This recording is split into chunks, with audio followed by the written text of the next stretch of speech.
26 ફેબ્રુઆરી 2025 મહાવત તેરસ મહાશિવરાત્રિ દાદા ભગવાન ચૈત્ય ચરણારવિંદ પૂજા સ્થાનકનું આજે શિલાન્યાસ થવાનો હોવાથી એટલે જમીનથી આશરે 6 ફૂટ નીચે અને ત્યાર પછી આ શિલા સ્થાપન માટેનો ખાડો કરવામાં આવ્યો છે અને આ સામે આ દાદા ભગવાનના હાજરા હજુરની અસીમ કરુણા કૃપાનો નિરંતર સાવર વરસી રહ્યો છે.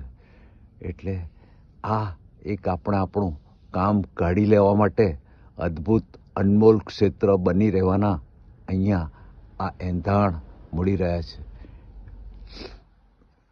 એટલે આ એક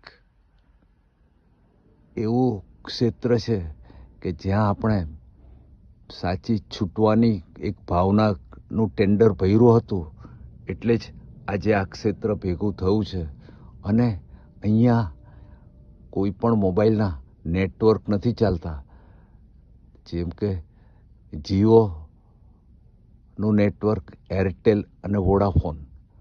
પરંતુ આ એક જ એવું ક્ષેત્ર છે જ્યાં ત્રણ જ્ઞાની પુરુષના નેટવર્ક હંમેશા ચાલુ ને ચાલુ જ રહે છે.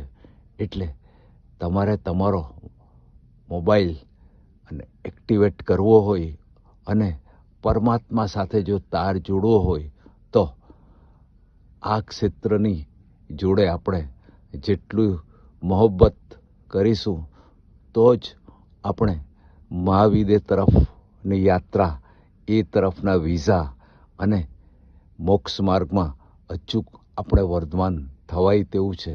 અને એ જ દાદાજીની એક આપણે સ્ટોરી એક હતી કે કોઈક ભાઈએ ખૂબ સાધના કરી વગેરે વગેરે અને ભગવાન તેના ઉપર પ્રસન્ન થયા હતા અને કહ્યું કે જાઓ, હવે તમારી જોડે ને જોડે જ રહીશું.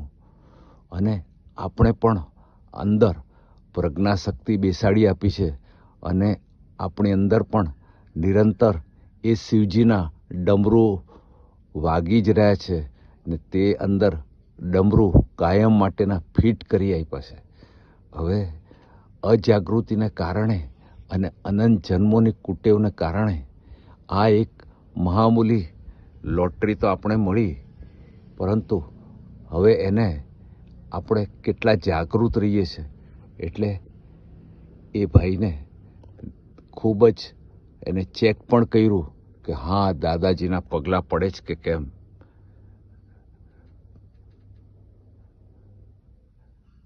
તો એને દરિયા પાસે જઈને રેતીમાં ચેક કર્યું કે હા પડે છે.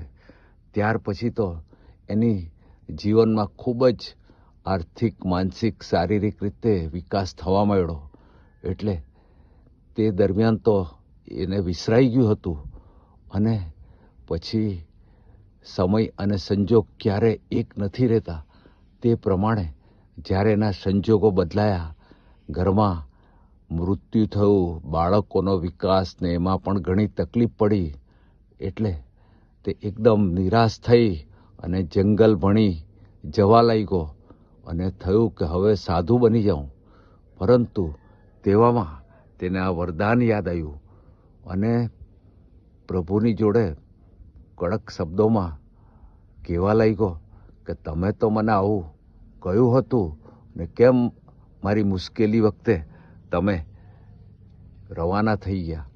અને ત્યારે જ અને પગલાં પાછા ચેક કરે છે તો ફક્ત 2 જ પગલાં હતા. એટલે કહે છે આ પગલાં તો 2 જ છે મારા, તમારા પગલાં ક્યાં છે? અને ત્યારે પરમાત્માનો અવાજ સંભળાય છે અને એ જ દિવ્ય ઘોષણા થાય છે કે આ જે 2 પગલાં છે એ મૂરખ તારા નથી, આ તો મારા છે. અને તમે મારા બાળકો છો, એટલે તમે મને ભલે ભૂલી જાઓ પણ હું તો તમારું નિરંતર ધ્યાન રાખું જ છું. એટલે એને કારણે તમે આજ સુધી ટકી રહ્યા છો અને એને કારણે જ આજે આ ક્ષેત્રમાં પણ આ જે કંઈક થઈ રહ્યું છે, બની રહ્યું છે, ફક્ત અને ફક્ત પરમાત્માની કૃપાથી જ થયું છે. અને એક એક મહાત્માઓના તન મન ધન મન વચન કાયા સમર્પિત હોવાથી અને સગળું કરતા સ્વ નહીં કરતા સૂત્ર પામે જે જન, તેને અંદરમાં ખૂબ ખૂબ પચાવેલું હોવાથી આજે આ અદ્ભુત ક્ષેત્રનું નિર્માણ થવા જઈ રહ્યું છે. એટલે બસ આજરોજ આ દિવ્યાતિ દિવ્ય ક્ષેત્રમાં એ જ પ્રાર્થના કરું છું કે બસ આપના અંતર આશય મુજબનું આ ક્ષેત્ર કેમ કરીને બની રહે અને અમે સૌ મહાત્માઓ મહાવિદ્ય ક્ષેત્રની યાત્રા તરફ, આજ્ઞા ધર્મના પુરુષાર્થ તરફ કેમ કરીને વર્ધમાન થઈએ, એ જ પ્રાર્થના કરું છું, એ જ શક્તિ માગું છું.